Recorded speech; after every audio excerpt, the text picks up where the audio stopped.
Hey there. Tonight, we're not diving into epic battles or royal decrees. We're stepping into two lives lived at opposite ends of the same medieval world. On one side, a king draped in velvet, surrounded by courtiers, deciding laws with a nod. On the other, a peasant waking cold, working hungry, surviving one season at a time with nothing but grit and calloused hands. This is about the gap, not just of power, but of purpose. Two people born into systems they didn't choose. Living days that couldn't be more different. One commands, one obeys, one builds empires, the other keeps them running. If this kind of calm, grounded history helps you unwind, feel free to like the video and subscribe, but only if it brings you peace. And let me know in the comments where you're listening from and what time it is. I love seeing how far these stories travel before they fade into sleep. So, take a breath, dim the lights, settle in, and let's begin with two lives that shaped a world one silent core at a time. You wake up slowly, not because you're rested, but because your back is screaming. It's a low, dull ache, like someone quietly grinding a stone into your spine. The straw-stuffed mattress under you is more mold than straw now. It hasn't been changed in years, and every time you shift your weight, dust and a faint smell of mildew puff into the air. You're sharing this bedding with your wife, 2 children, and something you're fairly sure is either a rat or a deeply unlucky squirrel. Either way, it's warm, and that's something. The roof is leaking again. You had hoped the clay patches you pressed into the holes last autumn would hold through winter, but they didn't. A slow drip has been plinking into a tin bowl all night. It sounds like a cruel clock. Plink, plink, plink. There's no fire. There was last night. You remember the glow before you fell asleep, huddled in your coarse wool blanket with your arms wrapped around your youngest child to keep her warm. But now there's nothing but cold ashes and the memory of warmth. Your breath fogs in the air above you. You don't have a chimney, just a hole in the roof that lets the smoke out and the rain in. It does both jobs poorly. Outside, something groans. Might be the wind, might be the pigs. Might be your neighbor Edric, already splitting wood. You can't tell, doesn't matter. You sit up slowly, careful not to knock over the bowl of water you keep beside the mattress. It's half frozen with a skim of ice on the top.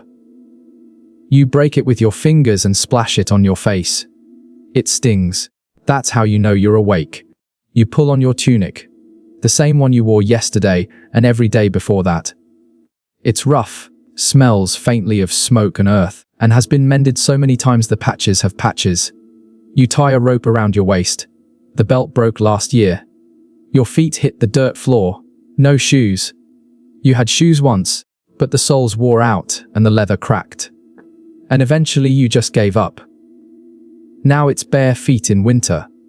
It's not pleasant, but at least you don't have to worry about thieves stealing them. Your home is one room. No halls, no separate spaces, just a half at the center, a few tools hanging on the wall, and scraps of cloth nailed over the windows to block the wind. If you're lucky, there's a bench, a stool, maybe a single iron pot, privacy, luxury.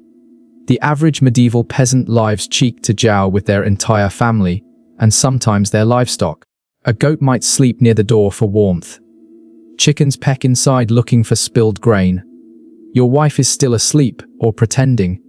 She was up with the baby again. The child has a fever that won't break. You've tried everything. Garlic prayers. Tying a scrap of holy cloth around her wrist. Nothing works. You don't mention it. Your oldest son is already outside. You can hear him coughing as he tends the fire pit. He's only 10, but he works like a grown man. Has to. There's no one else. You grab a crust of bread from the table, if you can call it that. It's a flat board resting on 2 uneven stumps. The bread is hard. You dip it in the leftover water to soften it. It doesn't help. You chew anyway. The bread is made from barley or maybe rye mixed with whatever filler you had. Peas, ground acorns, even sawdust. It's baked once a week, maybe, and the rest of the time it sits near the fire growing harder by the hour. You glance at the small wooden icon on the wall. A crude carving of a saint, whose name you don't know. You mumble a prayer, or at least the rhythm of one. Latin isn't your language, but the words feel sacred by sound alone. Maybe that's enough. A few moments of silence pass. Then the rooster crows, not yours, of course. You can't afford one. It's Edric's. It sounds smug. You stretch your back and hear it pop in 3 places. That's the morning song. You take a deep breath. The air smells like damp straw, ash, and unwashed wool. You feel the cold settle into your bones like an old friend. Time to start the day. Today, like every day, begins with wood. Without fire, there's no warmth, no cooking, no hope of boiling the lice from your clothing. You grab a dull hatchet and trudge to the woodpile. You're not allowed to cut trees in the Lord's forest. Technically, even gathering fallen branches is illegal, but everyone does it. You just hope the steward isn't watching. The mud clings to your feet. The ground never really dries, not in winter. Paths are just grooves worn into the earth, churned to slurry by feet and hoofs and cartwheels. You slip once and curse quietly. You don't want to wake the baby again. Later, you'll check the thatch. Try to mend the fence. Feed the pig. Tend the plot. Maybe go to the village oven if there's anything to bake. But first, would always you nod to your neighbor. He grunts in return. You both know this day already. You've lived it 100 times.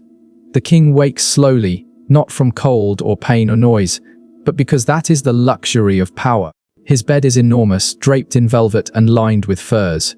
The sheets are imported linen, so soft they barely whisper as he turns. The mattress is filled with goose down. Not just any geese, mind you. Ones raised specifically for a palace. Their feathers are collected by hand. He doesn't open his eyes at first. There's no need. The room is already warm thanks to the fire that's been maintained through the night by a servant whose only duty is to keep it fed. Logs from the royal forest. Birch, maybe, or cedar. Something that smells faintly sweet as it burns. A gentle knock, then silence. Another knock. Then the door opens slowly. A valet enters. He walks quietly, placing a pitcher of warm water beside the bed. Another servant follows with a warmed robe. A third holds a towel. A fourth holds his slippers. Each one bows in sequence like a slow-moving clock. This is routine. Every medieval court has one. The king does not rise alone. He is dressed, washed, tended to. Even the act of waking is political. Who is allowed into the room? Who speaks first? Who touches the king's garments? Protocol is everything. It reaffirms the natural order. The king stretches. A servant pulls back the curtains. Sunlight pours in. Filtered through stained glass windows in blues and reds, it pulls on the polished stone floor. The king yawns. He swings his legs over the bed. His feet never touch the ground. Slippers are slid on before he moves. The robe is draped over his shoulders. He doesn't lift a finger. He moves to the wash basin. The water is warm, perfumed with rose oil. A towel is held up for him as he pats his face dry. He examines himself in a polished silver mirror. Not bad, he thinks. Perhaps a bit pale. He sits. A servant trims his beard. Another combs his hair. A third applies a balm to his hands. A fourth lays out his clothing. A doublet embroidered with gold thread. Hose dyed a deep green. A cloak lined with man. And these are not just clothes. They are symbols. His garments are dyed with expensive plant-based pigments. Woe, matter saffron. Each hue denoting wealth and power. Breakfast is being prepared. He can smell it. Fresh bread, honeyed figs, sausages, eggs, something sweet, something savory. It will be laid out in the solar rune beside a fire, and beneath a tapestry of his grandfather slaying a boar. While he eats, he may hear poetry, or music, or scripture. He may receive guests, or he may not. The day's official matters can wait unless war has broken out, or a bishop has arrived unannounced. He hears a knock at the outer door, a steward with the morning briefing, news from the border, a letter from the bishop, a request from a noble, a report on the grain stores. He waves it all away. Later he sits in the warmth and listens to a lute player softly plucking a tune. Outside the bells ring the hour. The sound is pleasant, faint, untroubling. The world beyond the walls does not concern him. Not yet. The king takes a sip of wine. Breakfast can wait. For the medieval peasant, breakfast was not a meal. It was a concession, a small pause between waking and working, a momentary comfort carved from the relentless pace of survival. It rarely came with ceremony, and it never came with choice. The hearth is barely lit, its fire still sulking from the night before. You prow at the embers with a stick and blow gently, your breath fogging in the air. With luck and a bit of kindling that hasn't gone damp in the night, a flicker appears. You feed it carefully until it glows enough to warm the bottom of a clay pot, balanced on the edge of a stone. Your hands hover near it, desperate to steal back the warmth the night took from you. There is no table, just a flat board across two stumps, already scorched in spots from balancing pots over open flame. You pull a wooden bowl from the shelf, not quite round, chipped at the lip, and ladle in a scoop of what might generously be called porridge. The recipe is simple: water, some ground barley or oats, a pinch of salt when you can afford it. There's no milk. Your cow, if you had one, died last winter, and the village dairy supplies go mostly to the reef. The consistency of the porridge is closer to paste than soup. Lumpy, grey, with occasional husks of grain that crunch when they shouldn't. You tear off a hunk of dark coarse bread. The kind made from a mix of barley, rye, and whatever else can be ground into flour. Wheat bread is for the nobility. White bread is a miracle you've never seen. This loaf is dense, heavy, and days old. You dip it into the hot mush, soften it enough to bite without breaking a tooth, and chew with the patience of someone who knows there's no alternative. Most peasants in medieval Europe began their day with something like this. The term breakfast wasn't even common until later centuries. Instead, the morning bite was a continuation of last night's sustenance. The word itself breaking the fast implied there had been a fast to begin with. For peasants, the fast never really ended. Your children sit near you, rubbing sleep from their eyes, already coughing. One of them eats with two hands. The other just stares into the bowl. You tell them to eat slowly, not because there's more coming. There isn't. But because it's better to stretch the illusion. Your wife drinks weak ale from a cracked wooden cup. It's thin, bitter, and lukewarm, but it's safer than water. The stream outside has a habit of killing chickens and children alike. Boiling takes fuel you don't always have, so the all brewed from grain fermented, just enough to kill what the river carries becomes the drink of choice even at sunrise. Sometimes when luck aligned, breakfast includes an onion or leeks boiled with a bit of fat scraped from the bottom of the meat barrel. But this morning there's no meat. The pig was slaughtered weeks ago. Its parts salted and hung in the rafters. Most of it went to the Lord as was required by law. A tax of flesh, bone, and survival. You hear your neighbor cough outside. Edric again. He's already on his feet, already working. You envy his energy. Or maybe you just envy his chickens. He has 3. You have none. Someone knocks on the door. A soft rap. It's a child, muddy-faced, barefoot, asking if your wife has any herbs for her sister. You don't, but she'd find something anyway. Dried nettles maybe, or wound. You trade for it. Half a heel of bread split in silence. The sun climbs slowly, lightening the frost on the sill. You stand, stretch your back, and wipe your hands on your tunic. The bowl goes back to the shelf. The pot, still steaming faintly, is saved for later. Maybe for dinner, maybe not. That was breakfast. And now there is work. At the same hour, in a palace 50m and several universes away, breakfast is also being served. But here it is not a necessity, it is a display.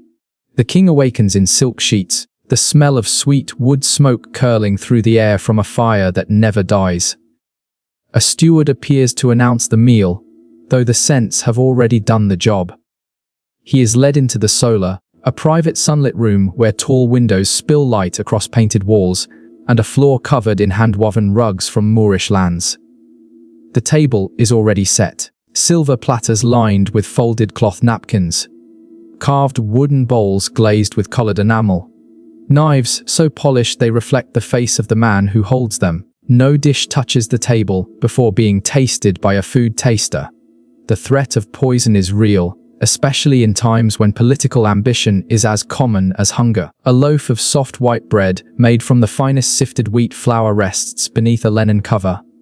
This is manchet bread, prized for its purity, a luxury. Only the upper class can afford the fine saves and careful processing that turns ordinary grain into something this pale and delicate. Alongside it, poached eggs from palace hens sprinkled with herbs from the castle's kitchen garden. Spiced sausages of venison and boar, cured and smoked in ways peasants have only heard about. A bowl of figs imported at cost from Iberia or the Holy Land, cut open to reveal their purple-red insides. Honeycomb dripping onto cheese, rich and soft, made from the milk of sheep raised on lands the king has never seen. He eats slowly, not because he is savoring the meal, but because he knows he can. There's no rush. A cup of meat sits by his plate, gold-tinged and lightly scented with herbs. He drinks little of it. A servant waits with watered wine in case his mood changes. Breakfast for a king is as much about being seen as it is about eating. Attendants hover in silence. Musicians pluck a slow tune in the corner. The steward reads aloud the day's agenda. Petitions from nobles, disputes over borders, supply concerns from the coast. The king listens with one ear, chewing on a slice of pear poached in cinnamon. It is sweet. It is forgettable. Medieval royal meals were orchestrated events. Banquets and feasts were public, but even private meals followed rituals. Certain dishes implied wealth and status. The more exotic the ingredients, the higher the status. Spices like cinnamon, cloves, and nutmeg were imported at staggering prices through Venetian and Arab merchants. A single sack of pepper might be worth a cow. He finishes half the bread, a sliver of ham, and picks at a pastry filled with minced apples and dried cherries. When he's had enough, he signals with a hand. The plates are cleared silently. A towel is brought for his fingers. He hasn't touched anything directly, but the gesture is expected. He rescenes slightly, watching the dust float through the sunbeams. The servants step backward in perfect rhythm.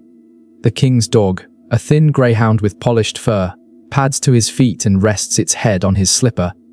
He absently strokes its ears. Breakfast is over, not because he is full, but because he says so. One meal eaten for fuel, one for pleasure, one devoured to fight hunger, one consumed because it exists. The peasant scrapes the last grain from his bowl and drinks weak ale. The king throws away half a roasted partridge, because it tasted slightly overdone. The average peasant consumed around 500 to 2,000 calories a day when available, mostly from bread and pottage. The average nobleman closer to 4,000 with far less physical labor to burn it. Gout, the disease of kings, wasn't metaphorical. Too much meat, too much wine, too little motion. But in the end, neither man truly wins. The peasant walks away hungry to a day that will demand everything. The king walks away bored to a day that will offer everything and ask him to pretend it matters. And so they rise from their tables, both under the same rising sun, one stomach aching with emptiness, the other aching with fullness. Neither truly satisfied. You reach for your tunic, not because it's clean, not because it's new, but because it's all you have. In medieval Europe, peasants didn't own wardrobes. They owned a garment, singular, maybe two if the harvest had been particularly kind. One for work, one for sleeping. Sometimes they were the same thing. Yours certainly are. It's made of rough spun wool, the fibers coarse enough to scratch your skin raw if you're not careful. The color, something between mud and old straw. It was once a pale brown, but years of labor, smoke, and unwashed sweat have darkened it into anonymity. The sleeves are uneven. One is frayed at the cuff. The other patched with an old scrap from your wife's dress. No one will notice. No one cares. Underneath, if it's a good day, you might wear a linen shirt. Smoke is the proper term. But today is not a good day. It tore last week while you were hauling timber, and the tear opened like a mouth across your side. You haven't had time to mend it. Besides, linen doesn't keep out the cold like wool does, even if it's softer on the skin. You step into your hose. Not like the noble's finely woven stockings. Yours are closer to long woolen tubes tied at the knee, sagging at the ankle and held up by sheer stubbornness. One of them has a hole in the heel. You've been meaning to stitch it shut, but every day it seems less important than getting through the next. Shoes, if you're lucky. Maybe you own a pair, Old cracked leather with twine laces and soles that have more holes than hide. Most peasants went barefoot for half the year, especially during warmer seasons. In winter, scraps of cloth might be wrapped around the feet, or you simply walked carefully. Today, you slip your feet into wooden clogs, crudely shaped and unforgiving, but better than frostbite. Your belt is rope. It used to be leather, but that cracked and snapped the same year youngest was born. The rope is a better symbol of your station anyway, a looped scratchy truth wrapped around your waist. No buttons, no zippers. Those are luxuries centuries away. Your clothes are fastened with knots, wooden toggles, or nothing at all. The neckline of your tunic hangs open, loose from years of wear. Your wife ties it closed with a bit of twine. She doesn't smile. Neither do you. There's nothing joyful about getting dressed, when every stitch reminds you how close you are to nakedness. Medieval peasants had no closets, no drawers. Clothing hung from nails in the wall, or was folded and placed in a chest if you were fortunate enough to own one. Lice were common companions. Fleas, too. You brush something off your sleeve and decide not to look too closely. In some parts of Europe, sumptu laws restricted what peasants could wear. Not that you were likely to offend those laws. You couldn't afford fine colors or dyed fabrics even if you tried. Purple, scarlet, or gold. That would be illegal and laughable. You've never even seen gold thread. Your wife wears much the same. A kirt, a kind of dress if you squint, made of scratchy wool tied at the waist with a cord. Her head is covered with a wimple, not for fashion, but for warmth and modesty. Her sleeves are rolled up. She's already working. The children wear hand-me-downs so patched and mismatched they resemble scarecrows. The baby is swaddled in rags. There's a hole in one of them which you patch with more rag. The cycle continues. Getting dressed is not a transformation. It is not preparation. It is simply a layering of misery onto flesh. A small armor against the world, just thick enough to fool yourself into thinking it matters. But you wear it anyway, because to go out in nothing would be worse. In the castle, the king's garments await him long before he opens his eyes. Laid out by pages and valets, his clothing is carefully selected, inspected, and warmed by the fire, so that not even a thread feels chilled when it touches his skin. It begins not with the outer garments, but with the linens. Soft bleached white undercloth made of finely woven flax fibers. Only nobles could afford such softness. The peasants grow the flax, the king wears it. First, a shirt, long-sleeved, smooth, almost weightless. It smells faintly of lavender, dried, and stored among the folds by servants whose names he doesn't know. Over that hose snug-fitting woolen garments that cover his legs from ankle to thigh. These are dyed a deep blue, a color expensive to produce, extracted from wed and reserved for those of means. Over the hose, he is helped into a doublet, a padded tailored jacket that buttons down the front with small discs of bone or polished horn. The buttons are decorative as much as functional. Unlike the peasant, the king wears buttons not because he must, but because he can. Buttons are a mark of craftsmanship, proof of tailoring, a symbol of class stitched into the seams. His cloak today is velvet, dyed of rich burgundy, lined with man fur. The cloak drapes from his shoulders and trails slightly on the floor. A servant tucks it just so to avoid dust. On his feet, soft leather boots made by the castle corder, fitted exactly to his size and shape. They have never touched mud. A sash of silk is tied around his waist, its ends embroidered with the symbol of his house. Silk is imported from Byzantium and the East. It travels through trade routes guarded by mercenaries and balanced on the backs of camels. It arrives here at great cost. He doesn't think about that. He just likes the way it drapes.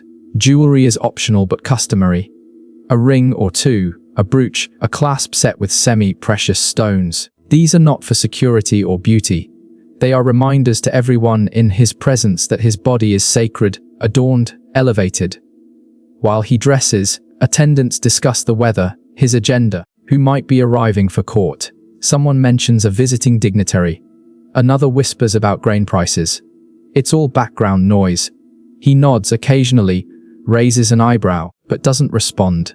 He is busy being dressed. The final item, a circlet, not quite a crown, but enough to remind everyone who he is. Not too heavy. This is morning wear, not a state occasion. Getting dressed for the king is not merely about function or even comfort. It is a performance, a layering of power thread by thread.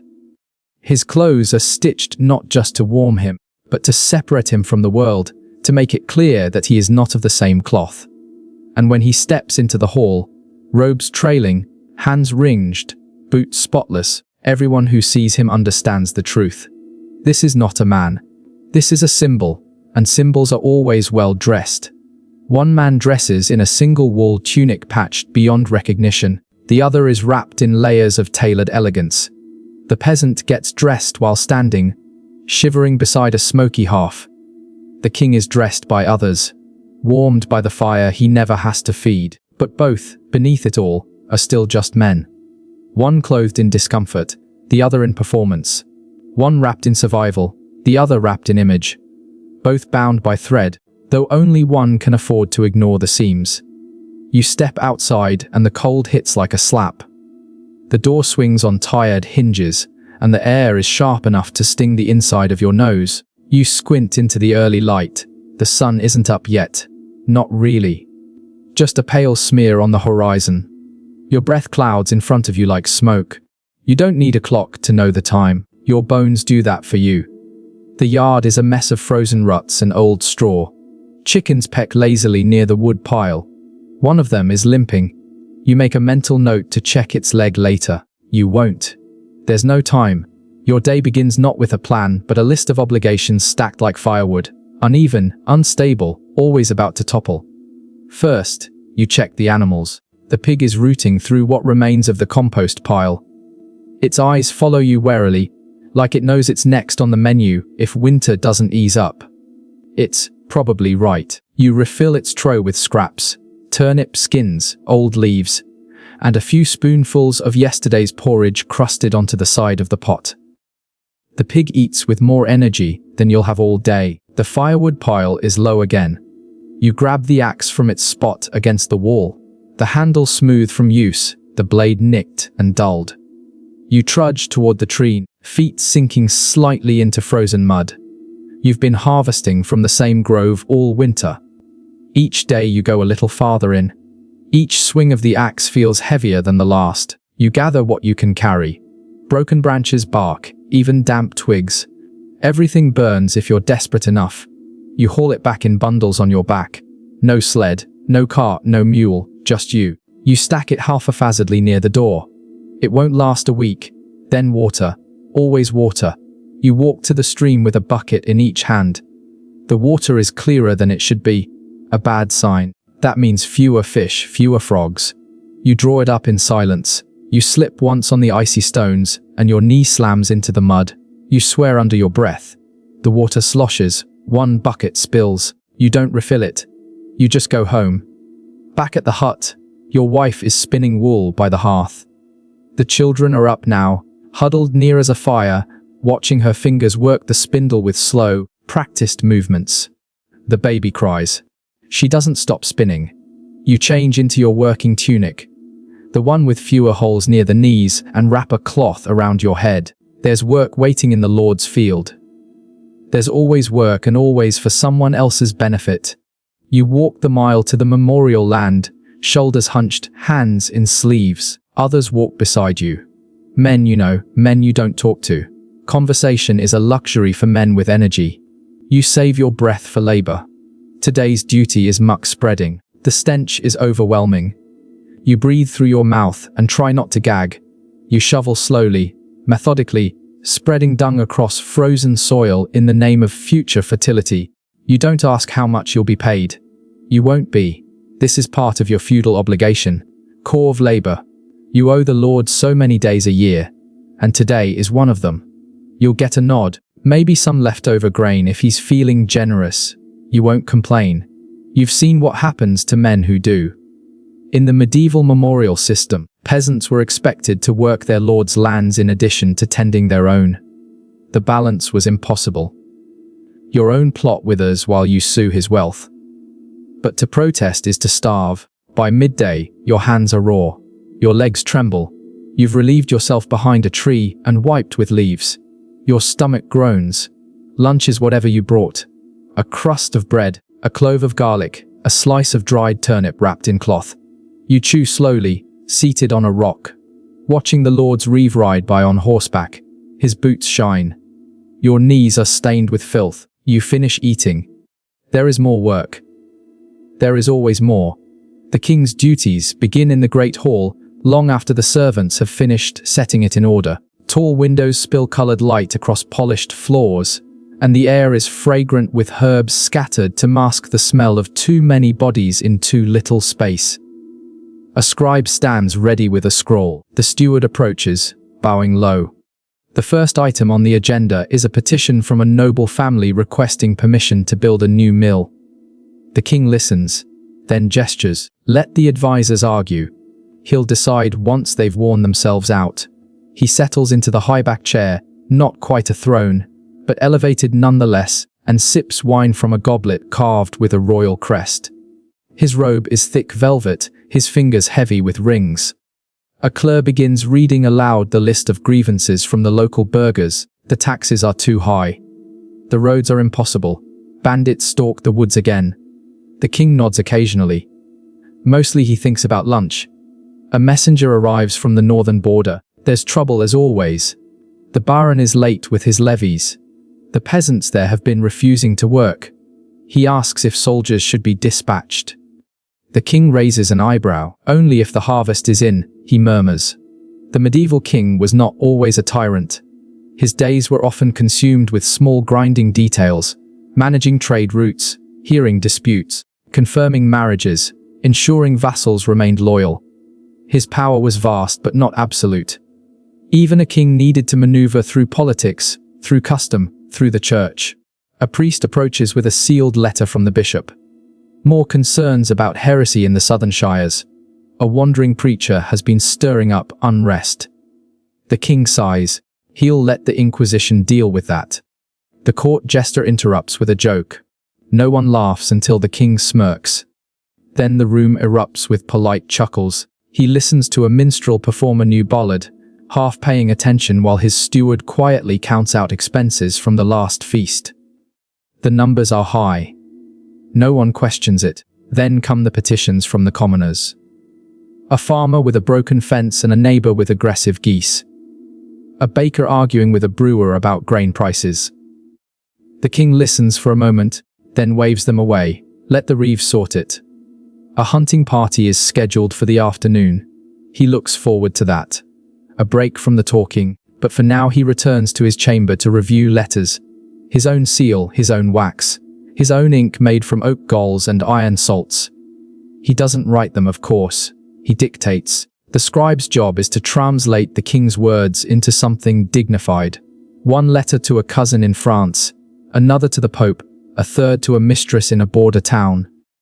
By late morning, he's spoken to 30 men, heard 20 grievances, signed 15 scrolls, and decided very little. But his presence is enough. He is king, and kings above all must be seen. One man begins his day by shoveling manure, the other by shuffling papers. One earns nothing and owes everything. The other owns everything and earns nothing, yet both play their roles in a kingdom that demands performance. The peasant labors under the weight of his body. The king labors under the weight of his title. One cannot rest, the other cannot hide. The peasant duties draw blood. The king's draw ink. You wake up already unclean. There's no moment of freshness, no scent of soap, no warm water on the face. Dirt lives with you. Not just under your nails or on your skin, but in your mattress, in your clothes, in your food, and sometimes in your blood. You don't notice it anymore. Or rather, you notice it constantly, and there's just nothing to do about it. There's a bucket in the corner of your hut. It's filled with grey water, the same used yesterday to rinse a bowl or wash your child's feet. You splash your hands into it, then rub your face. It's shockingly cold. You blink. Your skin tightens. You feel more awake, but not cleaner. Soap is rare. When it exists, it's made from lion animal fat, coarse and stinging, and kept for special occasions. Your wife used the last of it weeks ago to wash linens before the saints' feast. She still has the blisters. You wipe your hands on your tunic, which is already soiled at the waist from firewood, ash, and pig feet. It doesn't matter. You smell like sweat and smoke and old wool. So does everyone else. Medieval peasants didn't bathe that often, not because they didn't want to, but because there was little opportunity, no plumbing, no privacy. Water had to be carried bucket by bucket from streams or wells. Heating it meant burning precious firewood. The result, a full bath happened maybe a few times a year, more often in summer, less in winter. You couldn't waste warmth. The church preached cleanliness of the soul, not the body. Some monks bathed, but for the average laborer, a wash meant a quick splash of cold water on the face and hands. You've heard rumors of Roman baths, ancient places of steam and marble, but they sound more like fairy tales than history. You pick at the dirt in your fingernails. It's a pointless ritual. You'll be kneed in soil within the hour anyway. Your feet are cracked, your knuckles chapped. You have a rash on your leg that hasn't gone away. You think it might be ringworm, or just irritation from your hose rubbing the same spot every day. Your wife combs the children's hair with her fingers. You see a louse. She crushes it with a thumbnail and keeps going. The toilet is a pit behind the hut. Half covered with old wood planks. In winter, it's frozen and dangerous. You squat beside it instead. Everyone does. No one speaks of it. Public latrines exist in larger towns, but they overflow. Chamber pots are dumped into the street. You've seen someone throw waste from a window and yell, "Godloo!" A crude French warning to clear the path. You didn't move fast enough. Tooth care. You chew on a mint sprig if you can find one. Some folks use cloth to scrub with ashes. Most just lose their teeth before 40. You run your tongue along your mers and feel one wiggle. You spit and there's blood again. The village healer, not a doctor, just an old woman with herbs, told you to drink nettle tea. It didn't help. She also said to sleep with a toad under your pillow. You didn't try that one. Disease is constant. Boils, fevers, coughs that never quite go away. One of the neighbor's sons died last week, fever and vomiting. They said might have been bad meat. Order water or God's will. You check the baby's forehead. Still warm, not burning, but not right. Your wife hasn't said anything, but you see the fear in her eyes. You know people who carry dried herbs in pouches around the necks to keep away miasma's bad air. The priest says illness is a punishment. The healer says it's the weather. You say nothing. What's the point? Your neighbor claims he went 6 years without getting sick. Then his foot turned black. He died 3 days later. You dunk your head in the water trough to rinse your hair. It doesn't help. You smell like a man who works for a living. You always will. And still you go on because there's no alternative. The king wakes not to filth, but to fragrance. His chambers are swept twice daily by servants using bundles of herbs, thyme, rosemary, lavender, scattered across the stone floors. They don't just freshen the air, they're believed to ward off illness. Clean smells, they say, make for a clean body. He sits beside a basin of warm water. A servant dips a cloth, wrings it carefully, and wipes the king's face and neck. Another dabs at his hands. The water is infused with rose petals, orange blossoms, sometimes vinegar.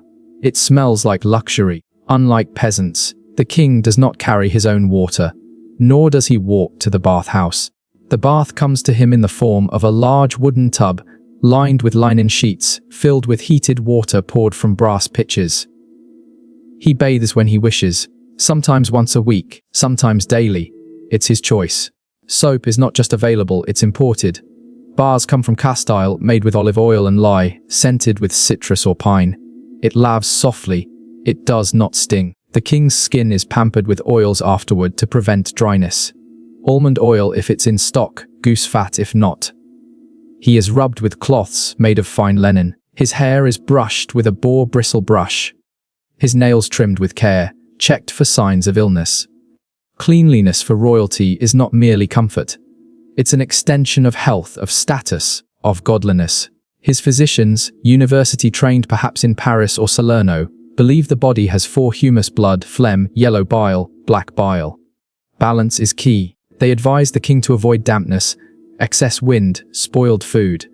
He has blood periodically to restore equilibrium. He follows a regimen known as regimen sanitas. Rules for healthy living, moderate food rest, gentle movement, fresh air, no overexertion. The body, they say, must be tended like a garden. His teeth are cleaned with a cloth, dipped in wine or vinegar, sometimes ashes or crushed herbs. He rinses with sage-infused water. Bad breath, the doctor says, can signal internal decay. He listens even if he finds it tedious. Illness is still a threat, of course. Even kings get fevers. Even kings die of the plague. But when he falls ill, he is surrounded by care. Picuses, prayers, leeches, tinctures brewed in silver pots. When he coughs, 5 men listen. During outbreaks, the king retreats to the countryside, to the coast, anywhere but the city. He closes the gates. No visitors. The poor die in the streets. He reads about it in letters. He hears tales of entire towns falling ill, entire villages vanishing. He commits a prayer, a mass, a candle to be lit, and he dines as usual. Cleanliness to him is visible. It is scented. It is symbolic. And above all, it is managed by others. The peasant scrapes the mud from his heels with a stick. The king scrapes the dirt from his nails with ivory. The peasant smells of animals, ash and labor. The king smells of citrus and rose water. One body is raw from cold water and coarse wool. The other is cradled by steam and silk. But both in the end bleed. Both when cut scar. Both when struck by plague fall the same way. And death, whether in a straw bed or a gilded chamber, does not care for soap. Leisure for you is a strange word. It sounds like something for other people. Softer lives, softer hands. You don't have leisure. You have pauses, gaps in labor, where your body aches too much to move, and your thoughts shuffle through boredom and pain. Still, even the lowest peasant finds a way to break the monotony. Because if all you ever do is work, eventually you forget why you bother to survive at all. The first and most common form of entertainment. Talking. Not idle gossip, although that exists, but stories. Tales told by the firelight. When the work is done, when the children have quieted and the pot is empty, you don't own a book. You can't read, and neither can anyone else you know, but you've heard stories passed down from your grandfather about saints, demons, dragons, and long-dead kings. Some tales are morality fables, others are barely held together nonsense about animals who outwit the devil. All are told slowly, dramatically, with long pauses and widened eyes. They don't have to make sense, they just have to make you forget your hunger. The village also entertains itself with song. Not in melodies you'd find in a cathedral, but sharp rhythmic chants. Simple lyrics, easy to remember, often lewd, always local. You know a dozen that mention someone in your hamlet by name. You sing while you work sometimes. Not because it's fun, but because it helps the time pass. Festivals, when they happen, are the height of joy. The church calendar provides structure. Feast days, saints' days, holy days. These are your sanctioned excuses to stop laboring, to drink, to dance, to gather in the square with others, and pretend the year isn't dragging its weight across your back. During the feast of St. Martin, the villagers roast what meat they can spare. You once saw a pig's head carried on a platter, its eyes replaced with onions. Children danced around it. Someone juggled turnips. You drank too much ale and vomited behind the church. It was the best night of your year. Games exist too. No boards, no tokens, just rocks, sticks, and imagination. You've played Catch the Goose, a game that mostly involves chasing a terrified bird across a field while people laugh. You've bet on who can lift the biggest log. You've watched grown men wrestle in the mud for nothing but pride and scratches. Sometimes a traveling performer passes through. A juggler, a puppet show, a man with a monkey who does tricks for coin.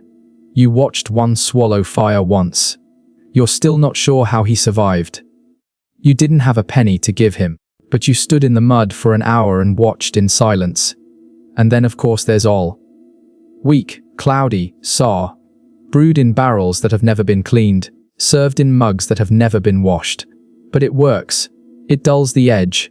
On a good night, you sit with neighbors nursing the drink and listening to someone attempt a dirty joke that's too long and poorly told.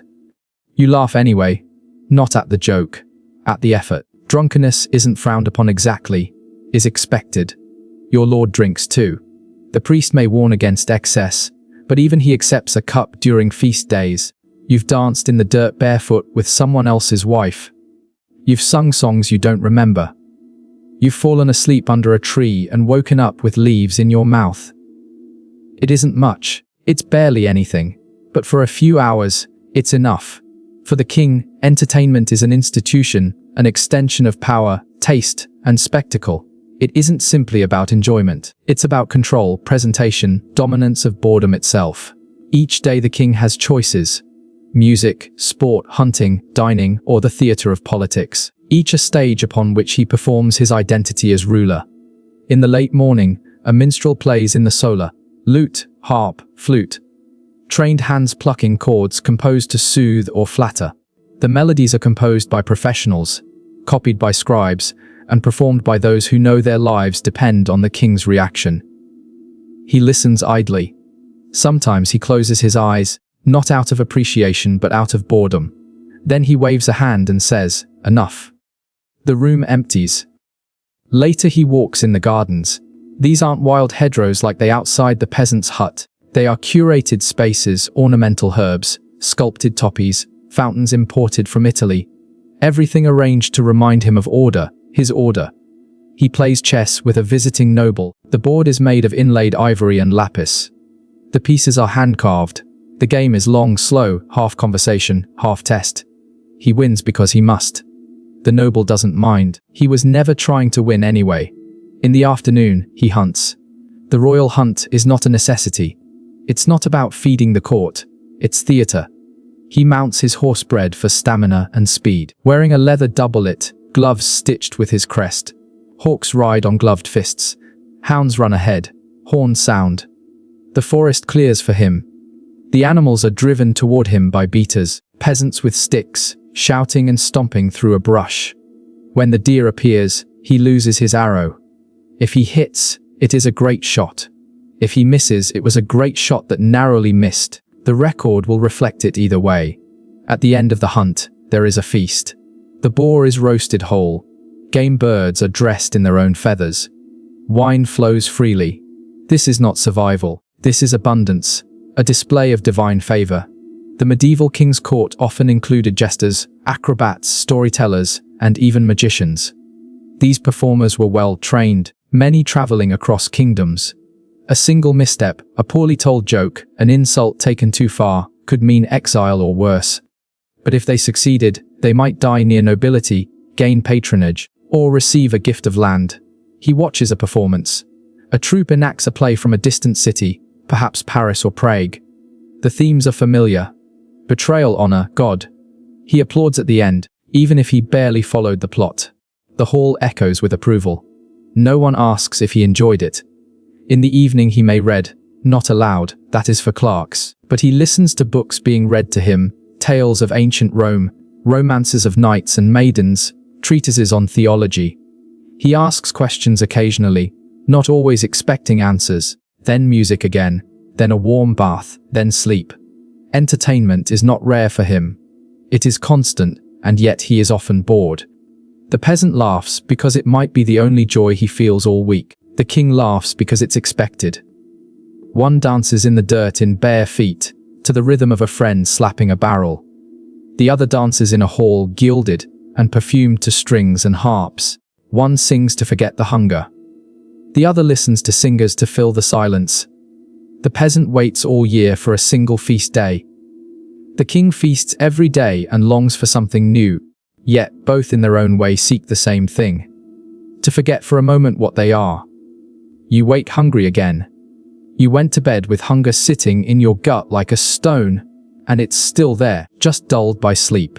The idea of being full feels like a memory from another life. Maybe you were full once, a festival day, a neighbor's wedding. But most mornings, like this one, your stomach starts out quiet and gets louder by the hour. You stir the pot hanging over the hearth. It's yesterday's pottage, still warm from the coals, thick like glue and brown like mud, bits of barley, a turnip chunk, a wilted leaf. You ladle a scoop into your bowl. There's not much left, so you give the bigger share to your eldest child. He doesn't thank you. He just eats like a dog that doesn't want to be seen. Pottage is what you eat. Morning, evening, sometimes cold in the middle of the day if there's enough to spare. There's no recipe. It's whatever you have, boiled for hours until it can't be picked apart. Barley and oats are common. Sometimes beans, peas, leeks. If you're lucky, a scrap of fatback or a bone for flavor. Usually not. Bread is next if there's any. Yours is black and hard, made from rye and barley. Grains that grow better in poor soil, the kind you farm. The flour is mixed with water and salt if you have it, then baked into rounds or flat cakes in the communal oven if you remembered your place in line. There's grit in the bread. Stone ground flour always leaves a bit behind and it wears your teeth down year by year. Your murs feel dull now. One is starting to crack. You chew anyway. Slowly, carefully, you drink ale. Everyone does. Not the strong stuff. What you have is weak and cloudy. More like fermented grain tea than anything intoxicating. But it's safe. Safer than the river. The well went bad last month, and you still remember the sick child who didn't make it. Boiling water takes firewood and firewood takes hours. Ale it is. Meat is rare. Maybe once a month you buy a scrap from the tanner, a cut too fatty to cure, or too bruised to store. You boil it with roots and pretend it's a feast. Sometimes your neighbor traps a rabbit. You pretend not to notice. Hunting's forbidden unless you're a noble. The punishment for poaching a deer is death. For a rabbit, a beating. For a swan, you don't want to know. Your pigs are gone. Sold off after the last frost destroyed the root cellar. Chickens are easier to keep, but they don't lay in winter. You used to trade eggs for cheese. Now you just eat the eggs when there are any. Cheese is a summer luxury. Milk turns too quickly this time of year. On holy days, there's more to eat. Saints' feasts, harvest festivals, weddings. These are the times you remember with your eyes closed. Bread stuffed with onions, roasted goose, baked apples dripping with honey. It doesn't last, but it burns into memory. You've told your children stories of the last Makemas feast as if it were legend. Some peasants barter with their produce. You trade leeks for butter, cabbages for fish. The fish is salted, rough on the tongue, but keeps well. You once found a coin at the roadside and bought a fig at market. 1 figure. You sliced it in 4 and let your children each have a piece. They still talk about it. Your food doesn't travel. Nothing comes from farther than a day's walk. You don't know what olives are. You've never seen a lemon. Spices are a rumor. Pepper for princes. You flavor with herbs you grow yourself. Thyme, mustard leaf, horseradish root. You salt when you can. More often you don't. Your wife cooks. She stirs, strains, kneads, and lifts pots that steam her face red. Her hands are always red and cracked. Your eldest daughter helps scraping pots and tending the fire. Meals are more work than reward. You eat in silence or with quiet murmurs. No time for talk. You eat to finish. And when it's done, you thank God whether you mean it or not.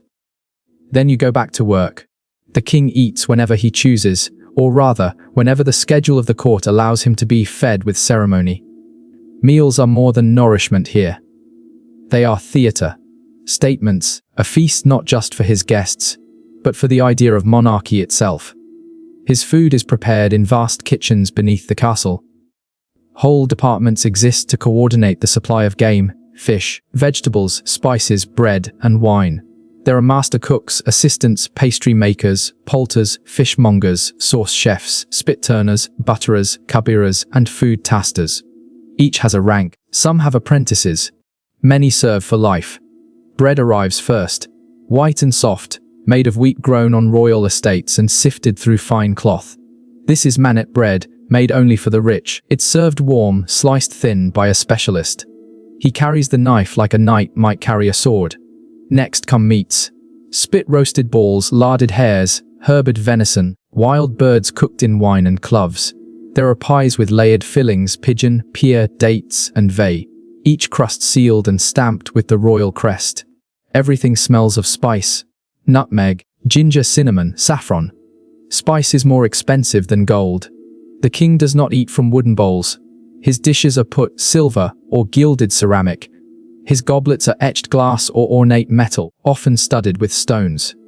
He drinks wine from Aquitaine, Cyprus, Burgundy, imported by merchants who bribe their way into court favor. There is fish, always fish, even on meat days, salted sturgeon, eels in almond milk, baked trout garnished with violets. On Fridays and fast days, when meat is forbidden by church law, the cooks become even more inventive. Whale meat is considered fish by decree. So is beaver tail. So are frogs. A theologian once argued that barnacle geese born of driftwood were also fish. Feasts are long 3, sometimes 4 hours. Each course ends with an entra, a kind of edible entertainment, a model castle made of pastry, a roasted peacock redressed in its feathers set ablaze with brandy, a pie that when opened releases live birds into the hall. The king eats little of each dish. A few bites, a taste. He's not eating for hunger. He's eating for demonstration. His physicians monitor his consumption carefully. He is advised according to the theory of the 4 humors. Balance between hot, cold, wet and dry. Roast beef is hot and dry. Fresh apples are cold and moist. Food must be chosen with care lest it unbalance the king's body, or worse, his mind. Sometimes he is bled before a meal. Sometimes he fasts. Sometimes he indulges, but always the meal is recorded, chronicled, observed. If guests are present, and they often are, they watch the king eat first. They do not begin until he does. They are served less lavish versions of his dishes. They watch his face for signs. Did he like the quail? Was the sauce too sharp? Should they compliment the chef? After the meal, his hands are washed in rose water by attendants.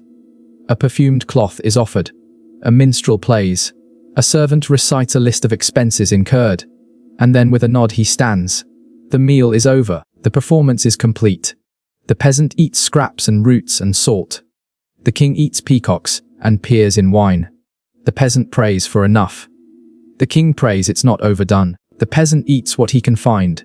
The king chooses what others search for. But both, under wool or velvet, in drafty huts or gilded halls, must eat. Both rely on others. One on the land, the other on men. Neither can live without the hands that grow, gather, kill, and cook. The difference is who gets to rest afterwards. You wake with the name of a saint on your lips. You're not sure which one. There are too many. Saint Cathbot, Saint Isidore, the one your wife prays to for healthy births, or the one your neighbor swears healed his cow's leg. They blur together. Their images are painted badly on wood, or carved in the stone at the chapel. Flat eyes and bent fingers holding books, staffs, or babies. They all look tired. You feel the same. Religion is not something you think about. It's something you live inside. Like the weather, like the mud. You cross yourself before you eat. You mumble prayers before bed. You know the Lord's Prayer, though half the words don't mean anything to you. You know the creed. You know that Sunday is for church and that missing it gets you noticed. You know, the priest smells like wine and speaks in Latin. Latin, a language you do not understand. The priest reads from his book with a voice like a chants, rising and falling like the wind in the eaves. You nod, you kneel, you stand, you sit, you say, Amen. It's all by rhythm, like a dance you never learned but have done all your life. The church is cold always. Stone walls, no fire, just candles, a rough altar, and the echo of old prayers. You sit on a bench and think about your chores. You don't mean to, you just do. The church tells you what to eat and when to fast. It tells you when to mourn and when to celebrate. There are dozens of feast days, but most of them mean kneeling more, not eating more. On Fridays you don't eat meat. During Lent, you eat less of everything. Advent is for waiting. Easter is for singing. Christmas is for huddling close to the fire. The priest is not poor. He has a servant, a fat goose, and shoes without holes. He doesn't till the soil, but he talks about sin with the confidence of someone who's never had to lie for a crust of bread. Still you listen. He buries your dead. He blesses your fields. He might even know your name. When things go wrong, when a child is born sick, or a cow refuses to milk, or the weather turns against you, you look for meaning, for punishment, for sin, for someone to blame. You tie herbs above the door, light a candle, leave a coin at the chapel. You mutter to St. Bridget or St. Blywan or St. Jude. You aren't sure which one helps with fever. You try them all. You've heard of people who stopped going to Mass. They vanished or starved or had their thatch catch fire in the night. You don't test those stories. Superstition isn't separate from faith. It's just the part the priest doesn't talk about. Your wife hangs charms over the cradle. Your neighbor buries nails at the corner of his field. You carry a bone in your pouch just in case. The seasons change with the saints. Michaelmas brings the harvest. Candlemas starts the thaw. Midsummer's Eve is a night for fire and fear. When spirits walk and old magic stirs. You've jumped over the fire with bare feet. You've thrown salt into the ashes. You've whispered things you wouldn't dare say aloud. There's a woman outside the village, an herbalist, maybe more. Some say she's a witch. Others say she's just clever. You went to her once when your youngest was sick. She gave you a sack of dried nettles and told you to burn it while singing. You did. The fever broke the next day. Coincidence? Got her. You'll never know. That's the point. You believe because belief is what keeps you sane. Because it gives shape to fear. Because if you don't believe, what's left? Just cold, just hunger, just death. So you believe. Even when you doubt, you believe. The king prays too, but his prayers are written by others. In the chapel attached to the royal palace, he kneels on cushions surrounded by marble and stained glass. He holds a prayer book, a psalter illuminated in gold and crimson with saints drawn in miniature. The words are in Latin, but he has been taught them since childhood. He knows when to bow, when to pause, when to look solemn. His faith is not just personal. It is political. Monarchs in medieval Europe ruled by divine rights. Their authority sanctioned by God, their power confirmed by coronation and anointing. To doubt the king was to doubt heaven itself. The king has confessors, bishops, and chaplain. He speaks with archbishops about church lands, tithes, theological debates. He funds monasteries and orders mass for the souls of his ancestors. He appoints clerics. He consults with Rome. He does not question doctrine. He shapes it. He observes holy days with ceremony. Easter, Christmas, Corpus Christi. The palace fills with clergy, incense, chant. Meals are altered, penances assigned, gifts offered to shrines. The performance is elaborate and necessary. But the king's religion is not always about belief. It's about structure, about order. The church records births, marriages, deaths. It legitimizes rule. It grants approval. It threatens excommunication. For the king, the church is an institution, a partner and a rival, a mirror of his own power. Still, he believes in his own way. He believes because the system would collapse if he didn't. He believes in divine order, in moral duty, in eternal reward. And yet he too fears what lives outside the liturgy. He fears omens, eclipses, comets, strange births. He fears prophecy, dreams, the muttering of madmen. He wears relics under his cloak. A saint's tooth, a splinter from the true cross. His armor has a cross etched inside the breastplate. He believes it protects him. He consults astrologers. He reads horoscopes. His advisors tell him which days to travel and which to avoid. Before battle, he fasts. He hears mass. He takes communion. He believes it will turn the tide. When plague strikes, he orders public prayers. He funds processions. He closes the city gates. He retreats to the countryside. He commits masses for the dead, thousands of names read aloud night after night. He has seen what faith looks like in desperation. He has seen villagers fog themselves in the street, begging God to spare them. He has seen men weep in front of statues. He has seen the bones of saints carried through mud. He believes, but he does not trust. He rules the body of the realm. The church claims the soul, and both know that if one crumbles, the other soon follows. The peasant clutches a wooden cross and whispers a desperate prayer. The king kisses a jeweled crucifix and signs a royal decree. One lights a candle for luck. The other funds a cathedral. One is told that suffering brings salvation. The other is told that power confirms holiness. Yet both fear the same silence after death. Both kneel in different places on different floors wearing different clothes. But both pray to the same God, and both hope they are being heard. You wake before the light, not from a rooster's crow. He's late as usual, but from the sound of your joints cracking as you roll upright on a straw mattress that smells of mildew and years of sweat. You rub your eyes. Try to remember if today is your turn to haul water or your son's, and reach for the same coarse tunic you wore yesterday and the day before. You're not free.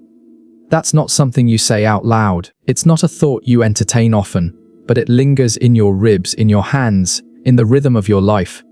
You are a serf bound to the land. Not a slave, not in name, but near enough that the difference hardly matters. Your lord owns the ground beneath your feet. You simply borrow its surface one furrow at a time. Today's labor is predictable. Muck the stalls, collect firewood, repair a fence flattened in the storm. Tomorrow it might be threshing grain in the manor's barn, or fing a barrel of oil to the Reeves's house, or helping with the sheep. Work does not rotate with fairness, only with need, and need never sleeps. Each season comes with its own torment. Spring is planting, endless hours hunched over rows of soil, pushing seeds into earth, still clinging to winter's chill. Summer means harvest, and your fingers blister as you reap barley and hay until your tunic clings to you with sweat. Autumn is the rush to preserve, salting meat, storing apples, bottling what little beer you've brewed before it spoils. And winter is endurance. Cold seeps in through the thatch and into your bones. You wake stiff and hungry, go to sleep hungrier still. Most days you eat bread. Not the white loaves of the rich, but dark, dense barley bread flecked with grit from the millstone. Pottage if you're lucky, a stew of whatever you've managed to find or grow, leeks, turnips, beans, a strip of bacon if you're blessed, ale instead of water because water might kill you. You have no tools of your own. Just what's passed down or shared. A wooden plough with a cracked handle. A hoe tied with twine. A cart with one good wheel. If something breaks, you fix it. Or you don't and make do anyway. Under feudal law, you overlord between 2 and 5 days of labor each week, depending on your agreement. This is called corv labor, and it's not optional. You work his land before your own. You mend his fences, repair his roads, harvest his grain. Only afterward, if time and daylight allow, do you tend to your own meager strip of soil. If you protest, you risk punishment. If you falter, you risk starvation. And then there are the taxes. You pay a tithe to the church, 1/10 of everything you grow. If your harvest is bad, the tithe remains the same. The priest doesn't farm, but he eats well. You also owe balits or fees for using the Lord's mill, his oven, his press. Nothing is free. Even boiling water might require permission. Your wife labors just as hard. She spins, bakes, cleans, tends animals, nurses children, and still finds time to mend your socks. There's no rest for her either, nor for your children. The moment they can lift a bucket or shoe a goose, they work. No one asks you what you want to be when you grow up. You already are what you will be. A worker of land, a servant of someone else's estate, a man defined by how long his back can hold out. But sometimes there's a quiet joy. You finish digging a new furrow and step back to admire its line. You patch the roof with thatch that stays dry during the next rain. You build a chicken coop from scrap wood and watch your children gather eggs with giddy smiles. It's not ambition. It's not pride. But it's yours.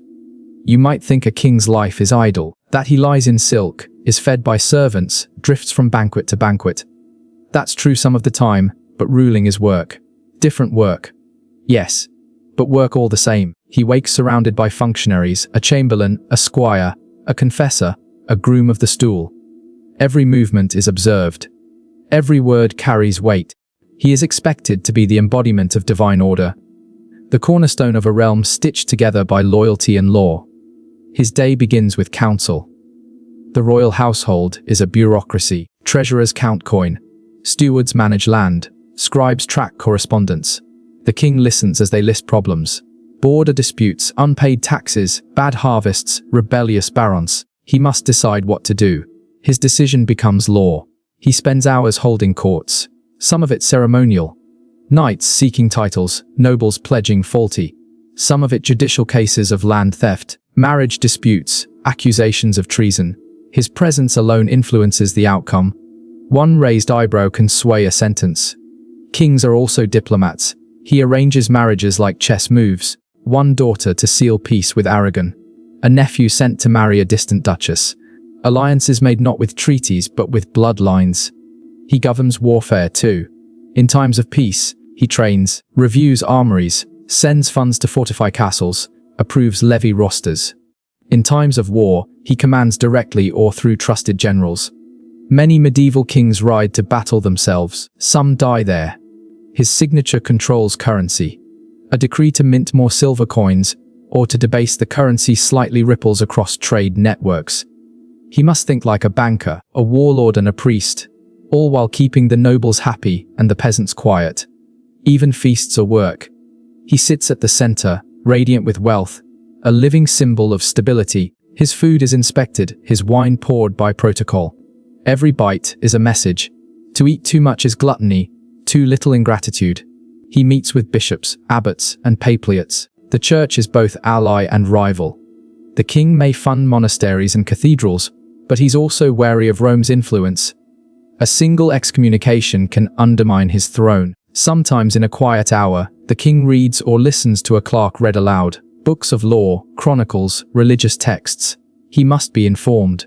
Ignorance is weakness. He must also project health. A weak king invites rebellion. So he rides, he hunts, he leads possessions. He is seen. Visibility is a kind of labor, exhausting, unending. Even his sleep is guarded. His dreams not fully his own. He doesn't dig ditches, but he holds a realm together. And that's no small task. The peasants' hands are calloused from earth. The kings are calloused from decisions. One sweats in the fields, the other sweats in the throne room. One's misstep means hunger, the other's misstep means rebellion. Both are watched. One by the steward, the other by his subjects. Both are punished, one by weather, the other by politics. The peasant works to endure, the king works to be remembered, but neither truly rests, and neither can exist without the other. You feel it before anyone else does. The way your breath shortens, the way your hands shake a little when you lift the pail. You try not to let the others see. There's too much to do, the firewood's low, the roof leaks again. There's turnip rot in the cellar. You sit more often. Tell your children to fetch this or that. You smile when they obey, though inside you hate needing help. You were strong once. You worked from sunrise to nightfall.